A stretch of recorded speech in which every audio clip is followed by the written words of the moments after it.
In terms of organisational radicals and being a successful organisational radical, we've identified 4 key tactics. So the first tactic is about starting with myself. You know, as an improvement leader, we find ourselves in a situation like in our hospital or in our mental health organisation or in primary care, and there's so many things that need to change. And it's very easy to kind of get into a mindset, well, we need to have a project to change this or improve that, when actually change starts with me. So if you like, the first tactic of an organisational radical is to think deeply about myself as a change agent and how I operate in the world, and think about, tactics for myself. And the second tactic is about building alliances. And again, I think this is where we can really learn greatly from social movement leaders, because, often it feels very lonely to be an organisational radical. But actually, being a lone voice is not effective. We have to find the other people that also think the same way, that share our passion and our goals for improvement and have got the same patient-centred mission, and build alliances with those people. So there's a whole set of tactics around how to do that.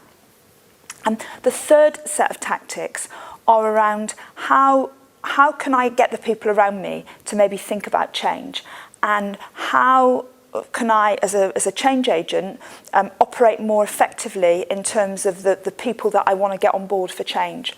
So one of the things that I find very difficult is some of the words that we or labels we put on people sometimes. We talk about people being resistors to change, or blockers, or laggards. And I'd say most of the time when somebody's resisting change, it's probably more to do with the crappy way that we're going about the change process than it is a character trait of that person. So let's understand where people are, where they're coming from. Let's roll with resistance. Let's understand that it's an inevitable part of the change process, and work with it. And then the fourth tactic's quite straightforward, and it's don't be a martyr. And very often we get so passionate about our cause of healthcare improvement, or the group of patients or citizens that we're trying to work with. And sometimes we stick with our cause, to the bitter end, when actually, given the circumstances around us, it's never going to work. So don't be a martyr, don't keep going to the bitter end when it's never going to work. And one of the sayings that I use is from the Wild West, and from the early days of the kind of American pioneers. And they say, when your horse dies, get off it.